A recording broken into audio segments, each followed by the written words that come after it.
ऊपरी तौर पर मैं बस एक साधारण स्पाइडरमैन हूं, लेकिन छिपकर मैं ओमनिट्रिक्स का मालिक हूं, एक ऐसा टीनेजर जो लाखों एलियंस में बदल सकता है। पीटर अभी भी इस उलझन में फंसा है कि बड़ी ताकत के साथ बड़ी जिम्मेदारी आती है, लेकिन मैं खुद पहल करके इस कहानी में होने वाली दुखद मौत को पहले ही मिटा देना चाहता हूं।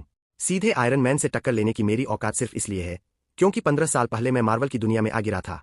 मैं पीटर पार्कर का मौसेरा भाई बेन पार्कर बन गया, और आंटी में ने ही मुझे पाल पोस कर बड़ा किया। जब मैं 10 साल का था, तब टॉयलेट में मुझे किस्मत से ब्रह्मांड की सबसे एडवांस टेक्नोलॉजी ओमनिट्रिक्स मिल गई।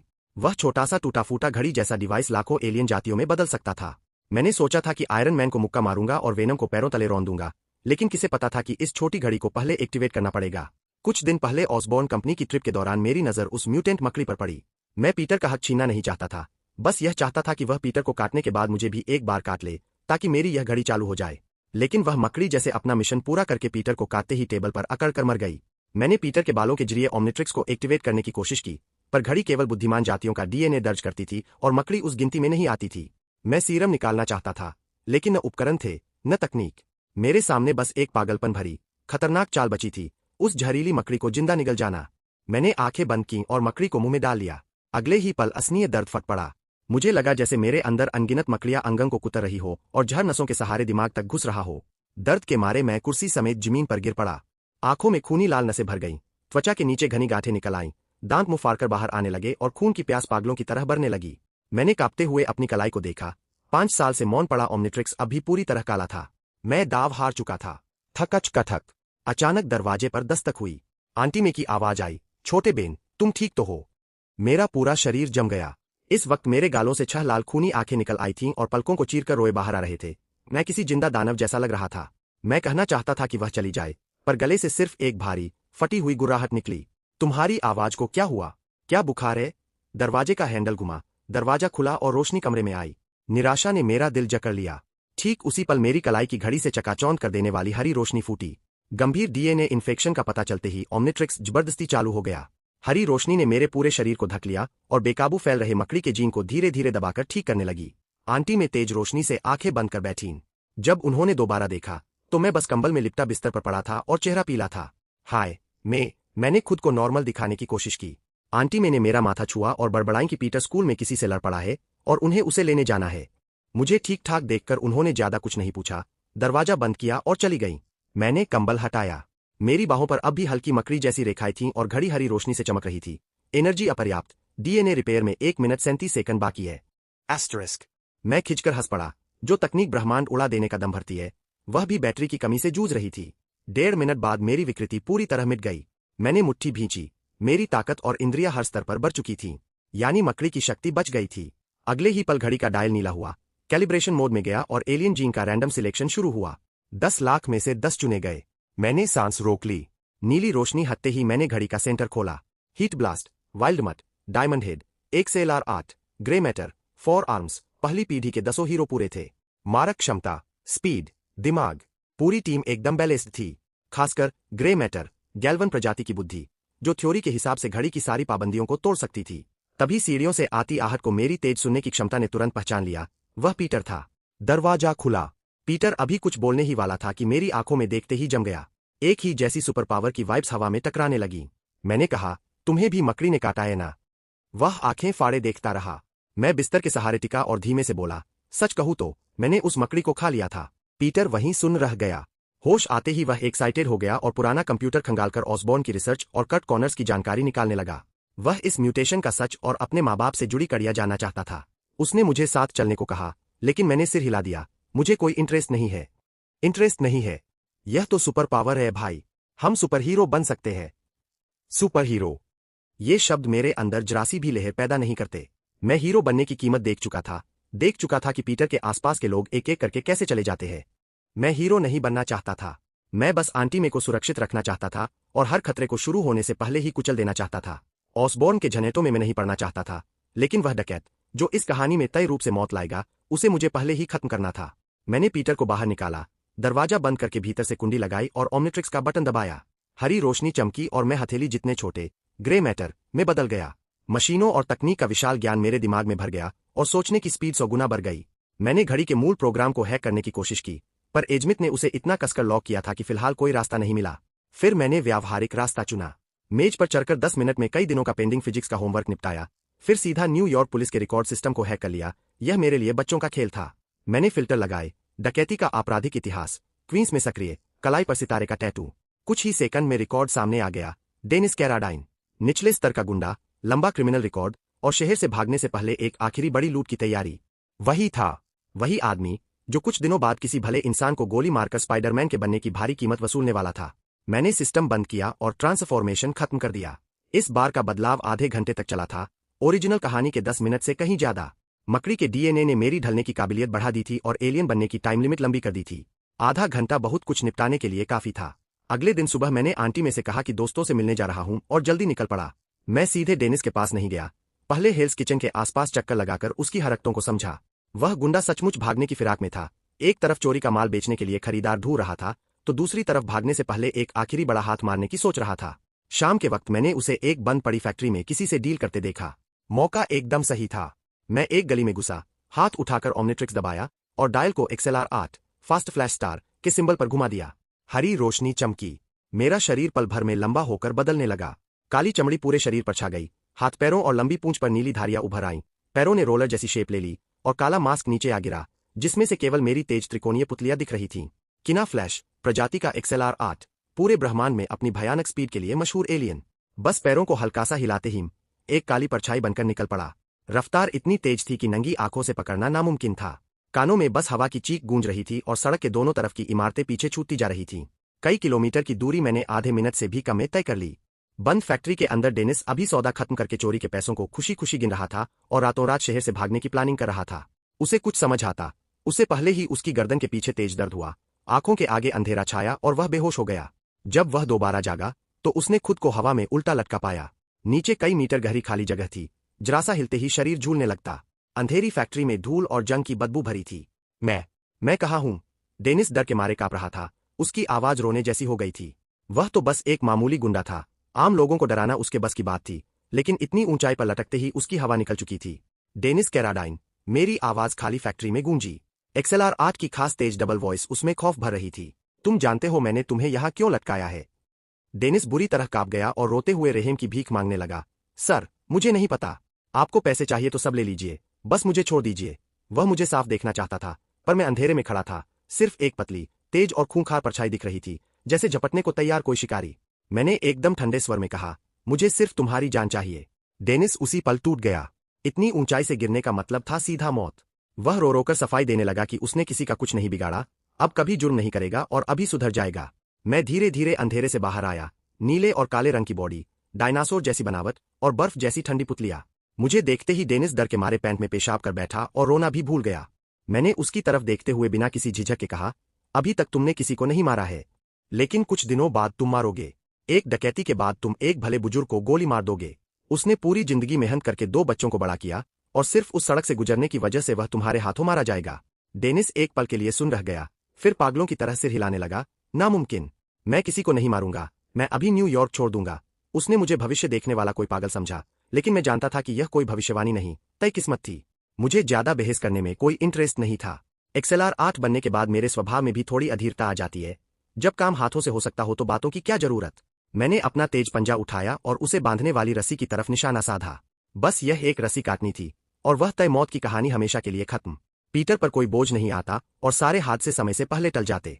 मुझे दोष मत देना, मैंने ठंडे स्वर में कहा। दोष देना है तो अपनी किस्मत और गलत फैसलों को दो।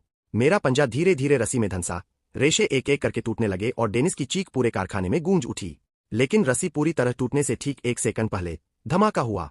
फैक्ट्री की छत में अचानक एक बड़ा छेद फटा और एक लाल सुनहरी आकृति आग की लपटों को चीरती हुई आसमान से नीचे उतरी। हथेली के ब्लास्टर की शॉकवेव जमीन पर पड़ी और धूल चारों तरफ उड़ गई। उसने नीचे झपटकर डेनिस को गिरने से ठीक पहले थाम लिया, धीरे से जमीन पर रखा और फिर अपने सूट के थ्रस्टर्स के दम पर हवा में उड़ता हुआ ठीक मेरी आंखों के सामने आकर ठहर गया। Tony Stark, Iron Man. मेरी आंखें सिकुड़ गईं और अंदर से एक बेनाम गुस्सा भड़क उठा। धत तेरी की, यह यहाँ कहाँ से टपक पड़ा? मैंने दांत भींचकर उसका नाम लिया, टोनी स्टार्क। मेरी आवाज में दबा हुआ गुस्सा साफ था। मैंने हजारों तरह की कैलकुलेशन की थी, पर यह कभी नहीं सोचा था कि आयरन मैन बीच में टांग अड़ाने आ जाएगा। वह अपने घमंडी लहजे में बोला, मुझे जानते हो? मार्क-3 सूट के अंदर से टोनी की वही ओवर कॉन्फिडेंट आवाज आई। लगता है मेरी पॉपुलैरिटी अब इतनी बढ़ गई है कि चिड़ियाघर से भागी कोई छोटी चिपकली भी मुझे पहचानती है। तभी उसके कान में जार्विस की आवाज आई, सर, यह जीव धरती की किसी भी जानी मानी स्पीशीज से मैच नहीं करता। एस्टरिस्क। टोनी ने अंदर ही अंदर आंखें घुमाई। मुझे याद दिलाने की जरूरत नहीं है, जार्विस। वह तो बस अपने नए सूट की फ्लाइंग कैपेसिटी तेज करने निकला था, लेकिन शहर में बहुत तेज स्पीड से भागती किसी अनजान चीज का सिग्नल मिला, तो वह उसका पीछा करते हुए यहां तक पहुंच गया और ठीक इसी मर्डर की कोशिश के बीच आ टपका। उसकी नजर में तो मैं बस एक अजीब शक्ल वाला एलियन मॉन्स्टर था, जो एक इंसान को बेरहमी से मारने जा रहा था। उसने अपनी हथेली उठाई, हथेली में हल्की सफेद लाइट चमकी और उसने मुझे निशाने पर ले लिया। आज मैं यहां हूं, इसलिए तुम किसी को नुकसान नहीं पहुंचा पाओगे। हाथ ऊपर करो और सरेंडर कर दो, डायनासोर बॉय। Dinosaur boy. मुझे तो लगभग हंसी आ गई। मैंने एकदम ठंडे स्वर में कहा, बेकार में बीच में टांग अड़ाने वाले स्टार्क, यह मामला तुमसे जुड़ा ही नहीं है। हट जाओ। मुझे मजबूर मत करो कि तुम्हें भी इसके साथ निपटाना पड़े। मैं आयरन मैन से लड़ना नहीं चाहता था, इसलिए नहीं कि मैं उससे हार जाता, बल्कि इसलिए क्योंकि यह एक फालतू का झंझट था।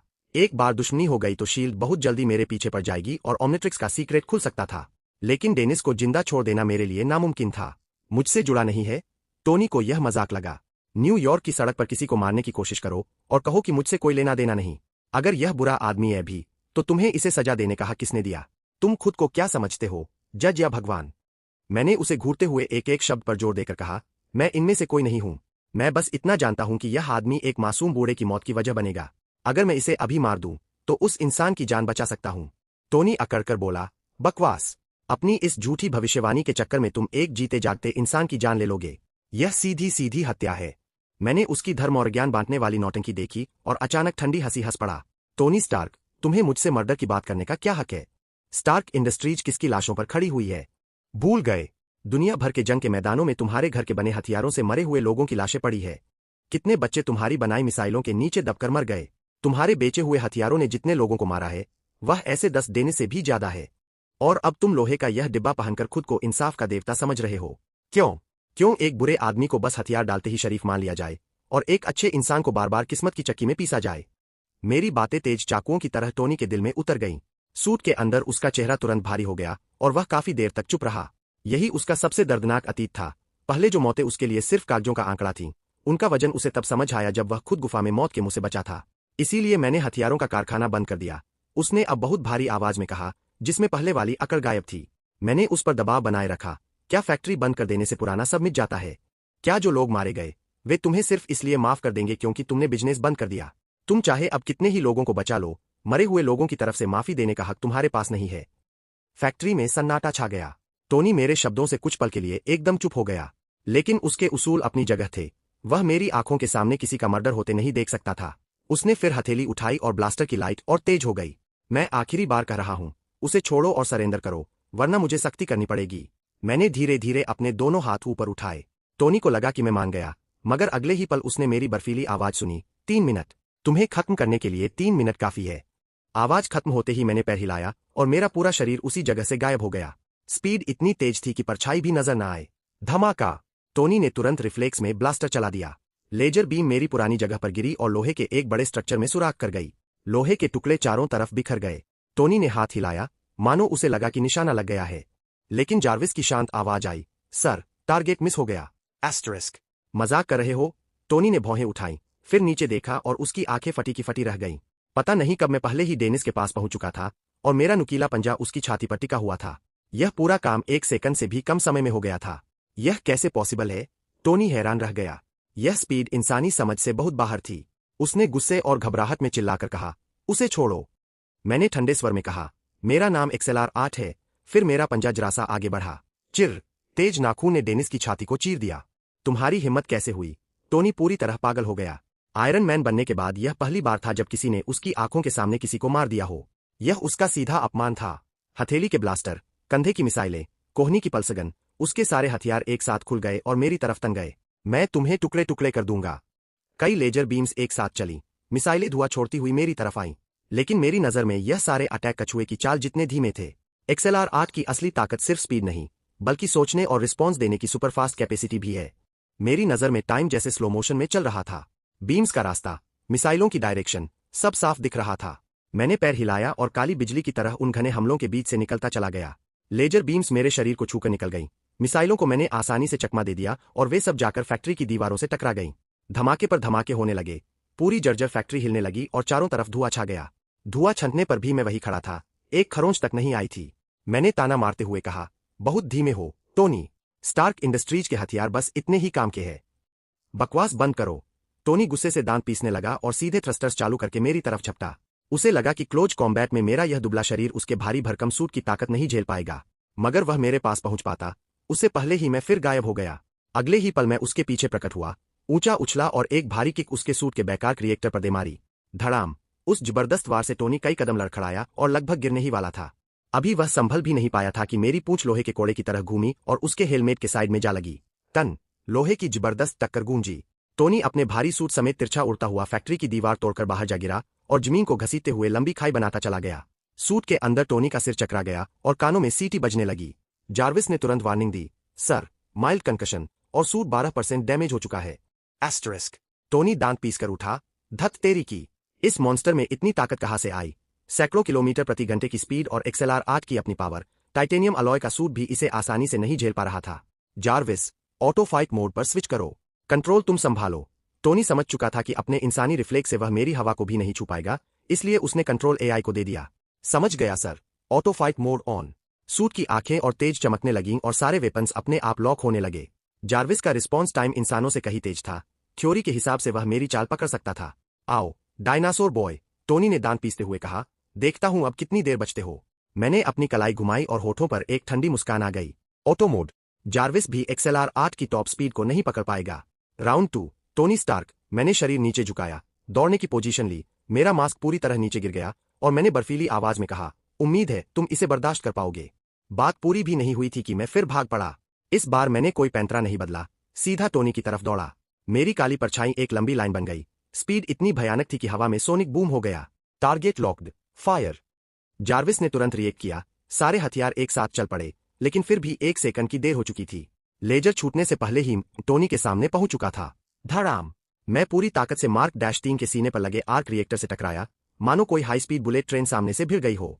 टोनी को लगा जैसे उसकी पसलियां टूट जाएंगी। भयंकर झटके से वह पीछे उड़ा और पीछे वाली बिल्डिंग से जा टकराया। घिस। सूट की पीठ और दीवार बुरी तरह रगड़ी, चिंगारियां उड़ी, कंक्रीट चूर-चूर हो गया और ईंटें जलने लगी। जार्विस लगातार वार्निंग दे रहा था, सूट 26% डैमेज, आर्क रिएक्टर की आउटर शेल में हल्का डेंट। एस्टरिस्क। टोनी इतना बुरी तरह हिला कि सुबह जो कुछ खाया था सब हेलमेट के अंदर उगल दिया। धत। अगले सूट में उल्टी का बैग जरूर लगवाना पड़ेगा। उसने मन ही मन गाली दी, फिर दांत भींचकर पूरे शरीर के थ्रस्टर्स ऑन किए, मेरी बाह कसकर पकड़ ली और सारे नोजल्स पूरी ताकत से जला दिए ताकि मुझे धक्का देकर दूर फेंक सके। उसकी भयंकर पावर एक पल में बाहर आई। मैं उस वक्त सूट के सिर वाले हिस्से को पकड़े हुए था, मुझे उसके इस दाव का अंदाजा नहीं था। पल भर में मेरा बैलेंस बिगड़ा और मैं उसके साथ हवा में उड़ गया। मैंने तुरंत उसका सिर छोड़ दिया, शरीर को गोल किया और जमीन पर लगातार रोल होता चला गया। हर बार गिरने पर जमीन में गड्ढा बनता गया। कई किलोमीटर तक घिसटने के बाद जाकर मेरा मोमेंटम रुका। मैं जमीन से उठा, बॉडी सीधी की और हड्डियों से कड़कड़ाने की आवाज आई। किना फ्लैश प्रजाति की हीलिंग पावर बहुत स्ट्रॉन्ग होती है। इतनी भीषण टक्कर के बाद भी मुझे बस हल्की ऐंठन महसूस हो रही थी। दूर देखा तो टोनी फिर संभल चुका था, हवा में उड़ रहा था, सूट जगह जगह से टूटा फूटा था, पेंट उखड़ा हुआ था और हालत खराब दिख रही थी। मेरे एलियन बनने का टाइम भी अब खत्म होने वाला था, बस 1 मिनट से थोड़ा ज्यादा बचा था। मैंने ऊपर देखकर ठंडी हंसी के साथ कहा, क्या हुआ मिस्टर स्टार्क? बस इतनी ही हवा थी। टोनी गुस्से से तमतमा उठा, पर अंदर से जानता था कि आमने सामने की टक्कर में उसे कोई फायदा नहीं मिलने वाला।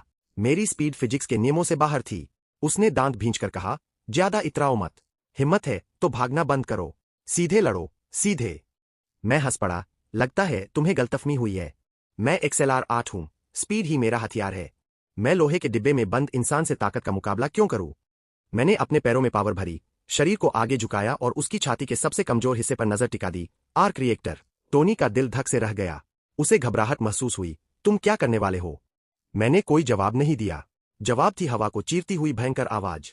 मैंने अपनी पूरी ताकत लगा दी। मेरी स्पीड अपनी चरम सीमा पर पहुंच गई। आम आंखें तो छोड़ो, जार्विस का हाई स्पीड कैमरा भी सिर्फ एक धुंधली काली लकीर ही रिकॉर्ड कर पा रहा था, जैसे यह रफ्तार खुद स्पेस को फा रही हो। टोनी की आंखें सिकुड़ गईं। उसने सूट को बचाने की कोशिश की, पर बहुत देर हो चुकी थी। Too fast. मैं काली बिजली बनकर उसके सीने की तरफ झपटा। धूप में चमकते मेरे काले नुकीले पंजे भयंकर काइनेटिक फोर्स के साथ सीधे आर्क रिएक्टर में धंस गए। चटक। एक साफ टूटने की आवाज गूंजी। मेरे काले पंजों ने उस भयानक स्पीड के साथ रिएक्टर की बाहरी हिफाजती परत को चीर दिया था।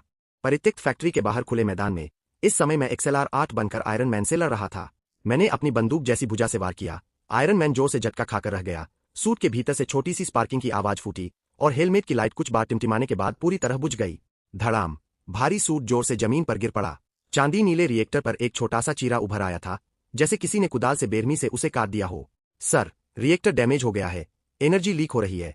जार्विस की आवाज सूट के भीतर से सुनाई दी। टोनी किसी से भी ज्यादा अच्छी तरह इसका अंजाम समझता था। यह रिएक्टर सिर्फ सूट की पावर सप्लाई नहीं था, बल्कि उसकी जान भी था। यह उसके सीने में जड़ा था और इससे निकलने वाली एनर्जी इलेक्ट्रोमैग्नेट को चलाती थी, जो शरीर के भीतर फंसे लोहे के टुकड़ों को रोके रखती थी ताकि वे खून के बहाव के साथ दिल में न धंस जाए। मेरा यह वार सीधे उसकी सबसे बड़ी कमजोरी पर पड़ा था। दरार इतनी बड़ी नहीं थी कि रिएक्टर बंद हो जाए, लेकिन इससे भयानक टॉक्सिक लीकेज होने वाला था। कुछ ही सेकंड में टोनी के अंदर जहर फैलने के लक्षण तेजी से बढ़ने लगे। जार्विस ने तुरंत रिएक्टर की पावर घटा दी, सिर्फ बुनियादी लाइफ सपोर्ट चालू रखा और कहा, मैं अभी मिस पॉट्स को कॉल कर रहा हूं। मत करो। टोनी ने उल्टी और चक्कर को दबाते हुए आदेश बीच में ही रोक दिया। उसे अभी तक यह भी पता नहीं था कि सामने वाला कौन है और उसका मकसद क्या है। वह किसी भी हालत में पेपर को खतरे में नहीं डाल सकता था। अब देखो कितना समय बचा है। टोनी स्टार्क, मैंने उसे जान से मारने का इरादा नहीं किया था। मेरी नजर चित पड़े मार्क -3 आर्मर पर जा टिकती है, और जितना देखता हूं उतना ही इसमें रिसर्च की वैल्यू महसूस होती है। जैसे ही फैसला किया, मैंने तुरंत हाथ चला दिए। मेरे दोनों हाथ इतने तेज चले कि परछाई बन गए और पलक झपकते ही सूट की एक बाह उखाड़ दी। तुम आखिर चाहते क्या हो? टोनी चीख उठा। सूट बंद होने के बाद उसका व्यू बंद हो चुका था। उसे बस महसूस हुआ कि हाथ पर ठंडक दौड़ी और वह खुद को किसी खुले हुए डिब्बे जैसा असहाय, घबराया और डरा हुआ पा रहा था। टाइम ही मनी है टोनी, तुमने मेरे कई मिनट बर्बाद किए हैं।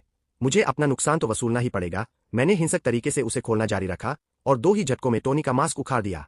सड़ी हुई खट्टी बदबू का एक झोंका सीधे चेहरे पर पड़ा और मेरा आधा शरीर घिन के मारे पीछे की ओर झुक गया। ओह, तुमने सूट के अंदर ही उल्टी कर दी। बहुत घिनौना। तो यह कोई साधारण लोहे का डिब्बा नहीं, सड़ी हुई मछली का डिब्बा निकला। मैंने घृणा से हाथ में पकड़ा मास्क झटका और सारी गंदगी वापस टोनी के चेहरे पर जा गिरी। टोनी का चेहरा हरा पड़ गया, बाल तक भीग चुके थे। तुम समझते हो यह किसकी देन है? बेशक तुम्हारी अपनी। याद है मैंने तुम्हें चेतावनी दी थी, बेकार की दखलंदाजी मत करना। मेरे हाथ और भी तेजी से सूट को उधेड़ने लगे। मुझे पहले इस चीज को 100 बार धोना पड़ेगा, ऊपर से डिटर्जेंट की पूरी बोतल उड़ेलनी होगी। मेरे पास इससे अच्छा सुझाव है। चुप। मैंने फुर्सत में उसे एक घूंसा भी जमा दिया। आधे मिनट से भी कम समय में पूरा सूट पुर्जों में बिखर चुका था। मैं अपने जितने ऊंचे पुर्जों के ढेर को कंधे पर उठाकर टोनी की ओर हाथ हिलाता हूं। मेरी सलाह है, अपनी गर्लफ्रेंड को फोन कर दो, नहीं तो तुम्हें स्टार्क टॉवर तक पैदल जाना पड़ेगा और अगले दिन तुम्हारा यह हाल हर अखबार की हेडलाइन बनेगा। इतना कहकर मैं पुर्जे लेकर बिजली सी रफ्तार से निकल गया। रास्ते में मुझे एहसास हुआ कि इतने सारे हिस्सों में से एक भी नीचे नहीं गिरा। शायद XLR-8 की स्पीड फील्ड और स्पाइडरमैन की बायोस्टैटिक इलेक्ट्रिसिटी एक दूसरे पर चढ़कर आपस में मिल गई थी। मेरे मन में खुशी कौंध गई। 1 सेकंड में मैंने पूरे आर्मर को स्कैन कर लिया, छिपा हुआ लोकेटर ढूंढकर नष्ट कर दिया और पुर्जों को ठीक से छिपा दिया। आर्मर पर रिसर्च की बात अभी जरूरी नहीं थी। ग्रे मैटर छोटे चमत्कारी रूप में बदलने के बाद आराम से उसे समझा जा सकता था। फिलहाल सबसे जरूरी था स्कूल पहुंचना। 10 सेकंड बाद मैं स्कूल पहुंच गया, सारे कैमरों से बचते हुए वॉशरूम में घुसा और कुछ सेकंड बाद अपने असली इंसानी रूप में लौट आया। घंटी ठीक उसी समय बजी और मैं आखिरी सेकंड पर क्लास में घुस पड़ा। बहुत बढ़िया, एकदम टाइम पर पहुंचे। जरा भी नहीं। बेंट पार्कर, क्लास टीचर कड़े चेहरे के साथ पोडियम पर खड़ी थीं, हाथ उठाए तिरछी नजर से मुझे देख रही थीं। तुम देर से आए हो, तो फिर तेज धावक हमेशा देर से क्यों पहुंचते हैं? मैं वापस अपनी सीट पर जाकर बैठ गया। अमेरिका के स्कूलों में स्टूडेंट अगर पढ़ने आ जाए तो वही बहुत होता है। कोई सिर्फ आखिरी मिनट पर आने के लिए उन्हें परेशान नहीं करता। आगे बैठी सफेद बालों वाली लड़की ने जैसे ही टीचर की पीठ घूमी, सिर मोड़कर धीरे से पूछा, हे बेंट, आज देर कैसे हो गई? 1 सेकंड की देरी नहीं होती हार्डी, मैंने होमवर्क निकालते हुए जवाब दिया। फेलिशिया हार्डी, स्कूल की मशहूर अमीर और खूबसूरत लड़की, और मैं उसकी दूसरी सीक्रेट पहचान भी जानता था, भविष्य की ब्लैक कैट। बस अभी उसे अपने पिता के अतीत का पता नहीं था और नहीं वह उस अपराध की राह पर चली थी। तुम्हारे पास हमेशा बहाने होते हैं। फेलिशिया होंठ सिकोड़कर वापस बैठ गई। मुझे गंभीरता से किताब पलटते देख उसे अचानक अजीब सी हमदर्दी महसूस हुई। हम दोनों वही लोग थे जो मेहनती तो थे, पर क्लास के सबसे बड़े जीनियस नहीं माने जाते थे। वह सोच रही थी कि कोई स्टडी ग्रुप बनाया जाए और मुझे बुलाया जाए, लेकिन जैसे ही वह बोलने वाली थी, क्लास टीचर पलट आई और वह डरकर तुरंत चुप हो गई। मेरा ध्यान उसकी फीलिंग्स पर नहीं गया। मेरे दिमाग में तो बस अभी अभी हासिल किया हुआ आयरन मैन का सूट घूम रहा था। असली मार्क -3, कौन लड़का उसे ठुकरा सकता है? ग्रे मैटर में बदलने के बाद मैं उसकी बनावट और पूरी टेक्नोलॉजी आसानी से समझ सकूंगा। बस अफसोस यही था कि कोर का आर्क रिएक्टर खोला नहीं जा सकता था। टोनी ने कोल्ड न्यूक्लियर फ्यूजन टेक्नोलॉजी को दिल के बराबर छोटे आकार में समेट दिया था। अगर यह सचमुच समझ में आ जाए तो अपना खुद का हाईटेक सूट बनाना और एडवांस मशीनरी तैयार करना मेरे लिए कोई मुश्किल काम नहीं रहेगा। तभी ध्यान भटकते भटकते मेरे दिमाग में एक पहचानी सी चुभन उठी, मेरी स्पाइडर सेंस। मैंने हाथ बढ़ाया और हवा में उड़कर आती पर्ची को बिना देखे सटीक पकड़ लिया। मैं एक स्टडी सेशन रखने वाली हूँ, ग्वेन को बुलाने का सोच रही हूँ, तुम भी मेरे घर आना चाहोगे? नीचे फेलिशिया का नाम लिखा था। मैंने सिर उठाया और सीधे उसकी नजर से नजरें मिलाईं। उसने आंख मारी और धीरे से होंठ हिलाकर इशारा किया, तुम अपने कजिन पीटर पार्कर को भी साथ ला सकते हो। ग्वेन और पीटर सालों से क्लास में पहले 2 स्थान पर कब्जा जमाए रखने वाले टॉपर थे। पीटर को किसी खूबसूरत और जीनियस लड़की से मिलवाना इससे तो कहीं बेहतर था कि वह हर दिन किसी और के बारे में सोच सोचकर टाइम वेस्ट करे। लेकिन मैंने फिर भी सिर हिला दिया और पर्ची को मरोड़कर बॉल बना दिया। माफ करना फेलिशिया, स्कूल के बाद मुझे कुछ काम है। और जहां तक पीटर की बात है, मुझे लगता है उसके पास भी आजकल ज्यादा टाइम नहीं होगा। फेलिशिया का मूड तुरंत ऑफ हो गया और वह नाराज होकर मुंह फेर कर बैठ गई। सब बहाने हैं।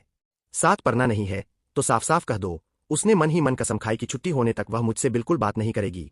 जब वह और ग्वेन मिलकर स्टडी ग्रुप बनाएंगी और उनके मार्क्स टॉप पर आएंगे, तब देखेगी कि मुझे पछतावा होता है या नहीं। उस समय अगर मैं आकर मिन्नतें भी करूंगा, तब भी वह दरवाजा नहीं खोलेगी। मैंने इस पर ज्यादा ध्यान नहीं दिया और सिर झुकाकर मन लगाकर पढ़ाई करने लगा। अजीब बात यह थी कि आज मेरा दिमाग असाधारण रूप से साफ चल रहा था। जो बातें पहले देर तक सोचने पर समझ आती थीं, आज तुरंत दिमाग में बैठ रही थीं। क्या यह स्पाइडर की शक्तियों का असर था, या ग्रे मैटर में बदलने के बाद मिली नॉलेज का साइड इफेक्ट? शायद दोनों का मिक्स।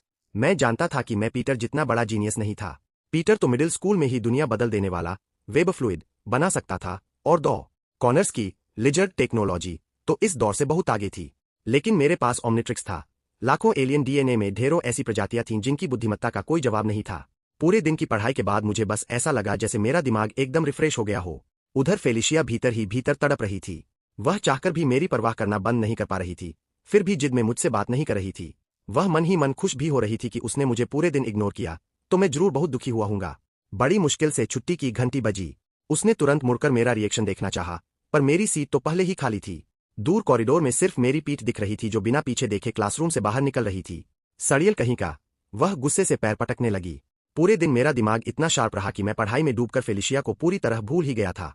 और जहां तक स्कूल के बाद की बात थी, जाहिर था कि मेरा इंतजार कुछ बहुत ही भयानक और जरूरी काम कर रहा था। क्लासरूम से बाहर निकलते ही मेरी टक्कर उतावले कदमों से चलते पीटर से हो गई। हे बेंट, तुमने मन बदल लिया क्या? क्या तुम मेरे साथ कॉर्नर्स को खोजने चलोगे? पीटर की आंखें चमक उठीं। उसे लगा मैं खास उसके लिए आया हूं। तुम कुछ ज्यादा ही सोच रहे हो, मुझे इस काम में कोई इंटरेस्ट नहीं है। मैंने कंधे उचकाए। जुबान से मैंने यह कहा, पर दिल में जानता था कि कॉर्नर्स की जेनेटिक्स टेक्नोलॉजी ओमनिट्रिक्स की आनुवंशिक जड़ों से गहराई से जुड़ी है। पर मेरे पास अभी इतना ज्ञान नहीं था कि उस सीरम के फॉर्मूले को पूरी तरह समझ सकूं। सचमुच रिसर्च करनी होती तो ग्रे मैटर में बदलना काम आता, लेकिन मैं पीटर और कॉर्नर्स के सामने अपनी पहचान कभी उजागर नहीं कर सकता था। सुबह ही मैं XLR 8 के रूप में टोनी स्टार्क से भिड़ चुका था। इस वक्त मैं पहले से ही तूफान के बीच में था। ऊपर से क्रॉस स्पीशीज जेनेटिक्स का असली राज तो रिचर्ड पार्कर के उस ब्रीफ केस में छिपा था जो वह पीटर के लिए छोड़ गया था, इसलिए भटकने की कोई जरूरत ही नहीं थी। मैं बस तुम्हें याद दिलाने आया हूं। कॉर्नर से मिलना हो तो मिलो, लेकिन रात में आंटी में को लेने जाना मत भूलना, मैंने सीरियस होकर कहा। पीटर ने नॉर्मल तरीके से सिर हिलाया, फिर अचानक ठिठक गया। 1 मिनट, तुम्हें कैसे पता कि मैं आंटी में को लेने जाने वाला हूं? यह मत पूछो, मैंने हाथ हिला दिया। और हाँ, अंकल बेन और आंटी में से कह देना कि मैं आज रात थोड़ी देर से घर आऊंगा। पीटर से अलग होने के बाद मैं एक जनरल स्टोर में मुड़ा, जबरदस्त क्लीनिंग लिक्विड की एक बड़ी बाल्टी खरीदी, फिर बिना कैमरे वाले एक कोने में जा घुसा। मैंने आस्तीन ऊपर खींची और ओमनिट्रिक्स का डायल झटके से ऊपर आ गया। XLR 8। दूसरी ओर स्टार्क टॉवर में टोनी लड़ाई के रिकॉर्डेड फुटेज को बार बार देखते हुए गहरी सोच में डूबा था। उसने दाढ़ी पर हाथ फेरा और जार्विस से 3D प्रोजेक्शन निकालने को कहा। एक छिपकली जैसे एलियन की नीली रोशनी वाली आकृति उसकी आंखों के सामने तैरने लगी। उसने खुद को XLR 8 कहा था। तुम्हें क्या लगता है जार्विस, यह चीज क्या है? क्या डायनासोर पूरी तरह खत्म नहीं हुए थे? ग्लोबल डेटाबेस में इसका कोई मैच नहीं है, और किसी प्रामाणिक डायनासोर मानव के देखे जाने की रिपोर्ट भी नहीं है। सर, जार्विस की शांत आवाज आई। सिर्फ कुछ अर्बन लेजेंड्स और अफवाहें हैं, जिनकी कोई विश्वसनीयता नहीं है। उन कहानियों को छोड़ो। टोनी प्रोजेक्शन के पास झुका। यह अचानक आसमान से तो नहीं टपका होगा। एक नई फाइल बनाओ, नाम रखो XLR 8। नहीं, इसे डायनासोर बेबी कहो। टोनी ने अपनी मर्जी चलाई। जार्विस ने तुरंत फाइट सीन का एनालिसिस शुरू किया। इसके पैरों का स्ट्रक्चर रोलर जैसा है। नॉर्मल कंडीशन में यह प्रति सेकंड दोनों पैरों को बारी बारी से 16 बार चलाता है। इसकी स्पीड कम से कम 300 मील प्रति घंटा है। तेज दौड़ते समय इसके पंजे फ्रिक्शन कम करने के लिए एक खास लिक्विड छोड़ते हैं। टोनी ने उस रोलर जैसे स्ट्रक्चर को देखा और तुरंत उसकी कमजोरी पकड़ ली। रोलर जैसा स्ट्रक्चर, यानी यह आम इंसान से भी ज्यादा आसानी से फिसलेगा। अगली बार मार्क -4 सूट में सुपरग्लू फोम लगाए तो कैसा रहेगा? जैसे ही उसने इससे निपटने का तरीका सोचा, उसकी नजर फिर XLR 8 के चेस्ट पर बने ओमनिट्रिक्स के सिंबल पर गई। उसकी शेप इतनी परफेक्ट थी कि वह किसी नेचुरल अंग की तरह नहीं, बल्कि उसके अपने सीने के आर्क रिएक्टर जैसी लग रही थी। तुम्हें क्या लगता है, क्या यह कोई म्यूटेंट या मॉडिफाइड जीव है? 0% चांस, सर। एक्सरे स्कैन में किसी भी आर्टिफिशियल मॉडिफिकेशन का निशान नहीं मिला। इसके कंकाल और रोलर पैर पूरी तरह नेचुरल है। जार्विस ने जवाब दिया। यह कैसे पॉसिबल है? टोनी की त्योरियां चढ़ गईं। कोई भी नई स्पीशीज पैदा होते ही फराटेदार इंग्लिश नहीं बोलने लगती, नहीं उसमें इंसानों जैसी इंटेलिजेंस होती है। या तो यह लाखों साल में इवॉल्व हुई है, या फिर यह अर्थ की प्रजाति ही नहीं है। उसने तुरंत ऑर्डर दिया, न्यूयॉर्क के सभी ट्रैफिक और सिक्योरिटी कैमरों पर नजर रखो। जैसे ही यह डायनासोर बेबी या इससे मिलता जुलता कोई जीव दिखे, तुरंत रिपोर्ट करो। और जिस क्रिमिनल को इसने मारा है, उसकी भी पूरी बैकग्राउंड जांच करो। साथ ही एक नई फाइल बनाओ, नाम रखो एलियन। न्यूयॉर्क के बाहरी इलाके की उसी बंद पड़ी फैक्ट्री में ग्रे मैटर छोटे चमत्कारी रूप में बदला हुआ मैं मार्क -3 सूट को पुर्जे पुर्जे करके फैलाए बैठा था। बड़े सर्किट बोर्ड से लेकर छोटे छोटे स्क्रू तक सब जमीन पर बिखरे थे। मेरी चौड़ी आंखें हर सर्किट और वायरिंग के कनेक्शन को साफ देख पा रही थीं। हेलमेट के अंदर मौजूद न्यूरल यूनिट पहनने वाले के दिमाग से सीधे कनेक्ट हो सकती थी, जिसे सूट को पलक झपकते कंट्रोल किया जा सकता था। शानदार, मैं बुदबुदाया, लेकिन देखते देखते फिर अटक गया। कुछ पार्ट्स अब भी मेरी समझ से बाहर थे। मेरी बेसिक फिजिक्स की नॉलेज अभी थोड़ी कच्ची थी। भले ही एलियन दिमाग में डेटा दर्ज था, पर इंसानी दिमाग उसे पूरी तरह कनेक्ट नहीं कर पा रहा था। इसलिए मैंने सोचा कि जब तक एलियन फॉर्म का टाइम खत्म नहीं होता, तब तक फिजिक्स की किताबें ही चाट ली जाए। आधे घंटे बाद ओमनिट्रिक्स का कूलडाउन खत्म हुआ। डायल तेजी से घूमा और एक चौड़े सर्किट जैसे सिंबल पर जाकर रुक गया। मैंने डायल दबाया, काला लिक्विड जैसा मैटर पल भर में मेरे पूरे शरीर पर चढ़ गया और हरी चमकती रेखाएं सर्किट बोर्ड की तरफ फैल गईं। Upgrade, transforming beast. यह एजमिथ द्वारा बनाया गया गैल्वन बी ग्रह का एक मैकेनोमॉर्फ जीव था, जो किसी भी मशीन या टेक्नोलॉजी से जुड़ सकता था, उसे कंट्रोल कर सकता था और उसे सुपर एडवांस लेवल पर अपग्रेड कर सकता था। आज मैं यही टेस्ट करना चाहता था, क्या बिना आर्क रिएक्टर के इस खाली पड़े लोहे के सूट को अपग्रेड की मदद से चलाया जा सकता है। मेरा 2 मीटर से ऊंचा कालाहरा शरीर झुका। मैंने हथेली आर्मर के खाली सीने पर रखी और अगले ही पल मेरा पूरा शरीर लिक्विड बनकर पानी की तरह बहा और पूरे मार्क -3 सूट पर लिपट गया। पहले जो सूट लाल और सुनहरे रंग का था, वह तुरंत शाइनी ब्लैक और नियॉन ग्रीन लाइंस में बदल गया। ओमनिट्रिक्स का कोर ठीक उसी जगह जाकर सेट हो गया जहां पहले आर्क रिएक्टर हुआ करता था। मैं झटके से खड़ा हो गया। लोहे के जोड़ एक कड़क आवाज के साथ लॉक हो गए। मुझे लगा ही नहीं कि मैंने कोई आर्मर पहना है। ऐसा लगा जैसे मैं खुद ही वो आर्मर बन चुका हूं। बस एक सोच के साथ मेरी हथेलियां सीधे हाईटेक थ्रस्टर और प्लाज्मा बीम कैपेसिटर में बदल गईं। कंधों और बाहों की प्लेटें एक साथ खुल गईं, जिनके अंदर अनगिनत मिसाइलों की कतारें सज गईं। जो चीजें टोनी के सूट में एक बार इस्तेमाल करके खत्म हो जाती थीं, वे अपग्रेड की शक्तियों के आगे अनलिमिटेड रीलोड हो सकती थीं। यह तो चलता फिरता तबाही का सामान था। मैं जितना देखता, उतना ही एक्साइटेड होता जा रहा था। अगर सैटेलाइट से पकड़े जाने का डर होता, तो मैं अभी इसी वक्त फैक्ट्री की छत फाड़कर आसमान में उड़ जाता। आधे घंटे बाद एक तीखी अलार्म साउंड गूंज उठी। ओमनिट्रिक्स की घड़ी लाल रंग में चमकने लगी और उसने मुझे जबरदस्ती मार्क -3 सूट से अलग करके वापस मेरे इंसानी रूप में ला खड़ा किया। अभी जो आर्मर पल भर पहले मेरी शक्तियों के बल पर तेजी से मूव कर रहा था, वह मेरे अलग होते ही ढह गया, मानो उसकी रीढ़ की हड्डी ही निकाल ली गई हो। उसके सारे पुर्जे और स्क्रू फर्श पर बिखर गए। धत तेरी की, मैंने गहरी सांस छोड़ी। अफसोस की बात यह थी कि अपग्रेड के अलग होते ही सूट की सारी मॉडिफाइड बनावट बेअसर हो गई थी। इसका सीधा मतलब यह था कि इस सूट को नॉर्मल तरीके से पहनकर फाइट में नहीं उतर सकता था। हर जगह लोहे के पुर्जों का ढेर घसीटना पॉसिबल नहीं था और ऊपर से टोनी स्टार के रडार पर आने का खतरा अलग था। तभी मुझे अचानक गैल्वेनिक मैकेनोमॉर्फ के उस खतरनाक म्यूटेंट रूप मेलवेयर की याद आई। वह टेक्नोलॉजी को सीधे निगल सकता था और उसे परमानेंटली अपने अंदर समा सकता था, यहां तक कि उसने एक बार ओमनिट्रिक्स के कोर की भी कॉपी बना ली थी। छोड़ो यार, कहीं गलती से ओमनिट्रिक्स ही करप्ट न हो जाए।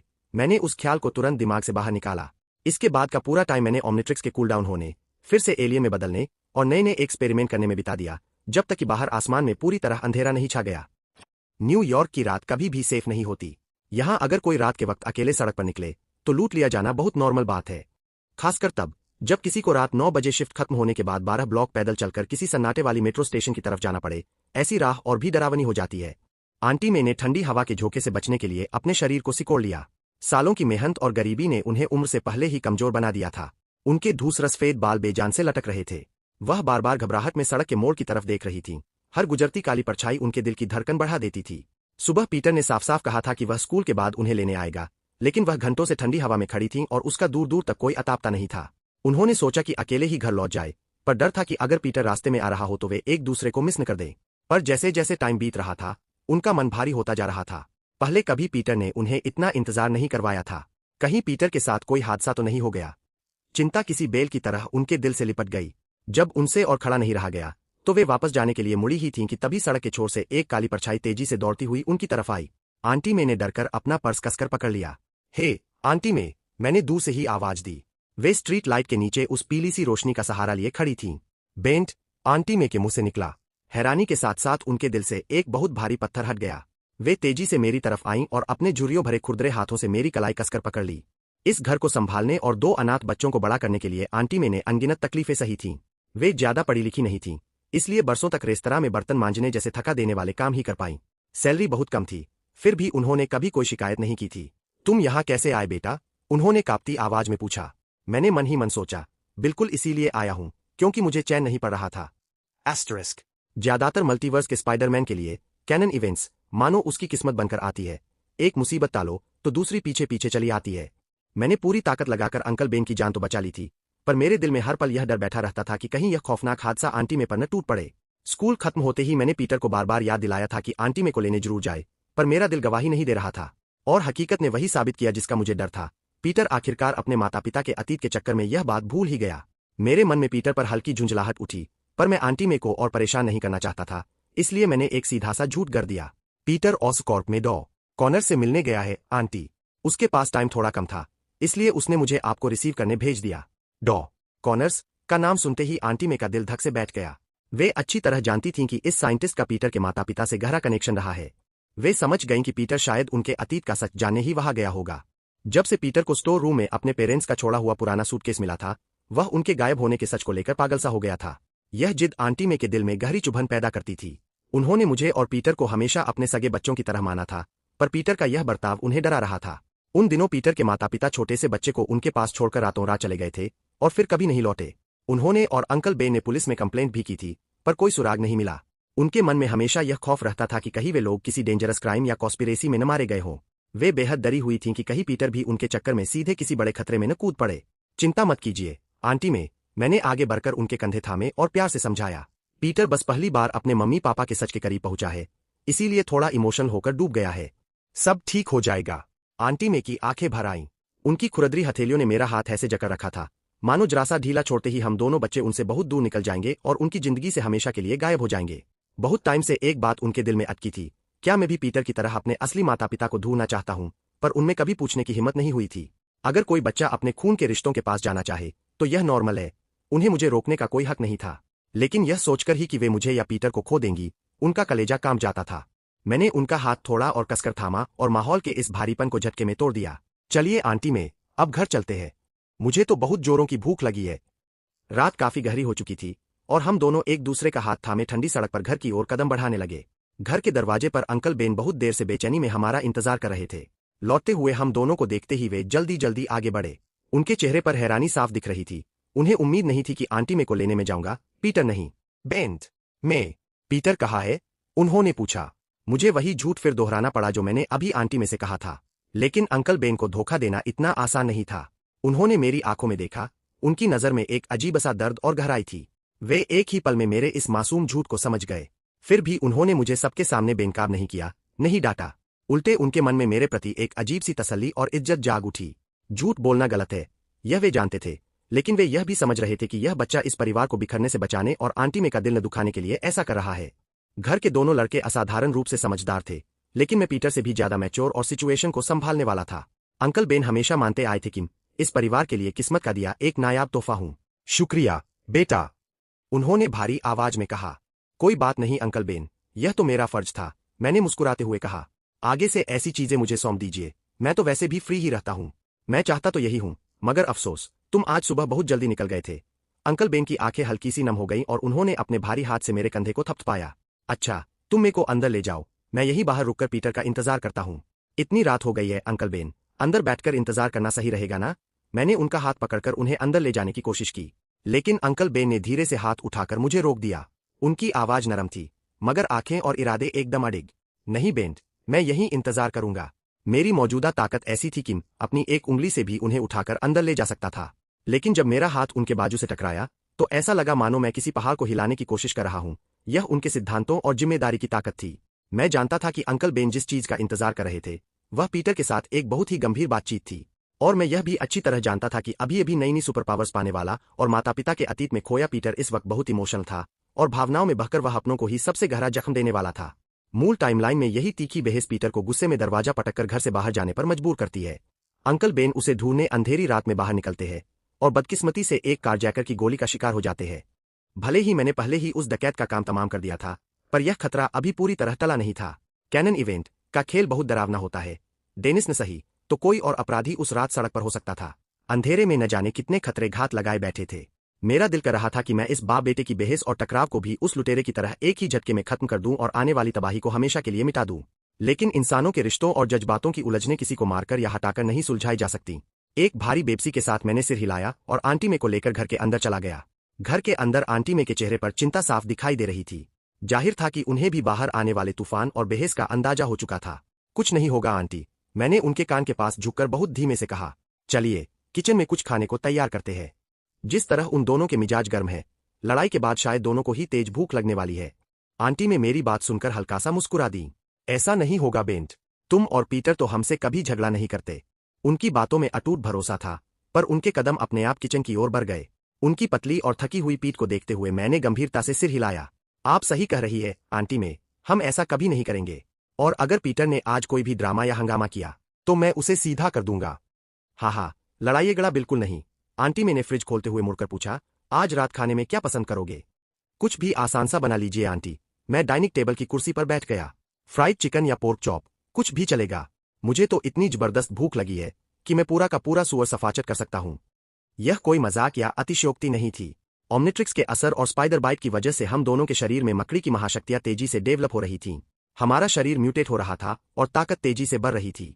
इस बॉडी ट्रांसफॉर्मेशन के लिए शरीर को बहुत ज्यादा कैलोरीज और एनर्जी की जरूरत थी, जब तक कि शक्तियां पूरी तरह स्थिर हो जाए।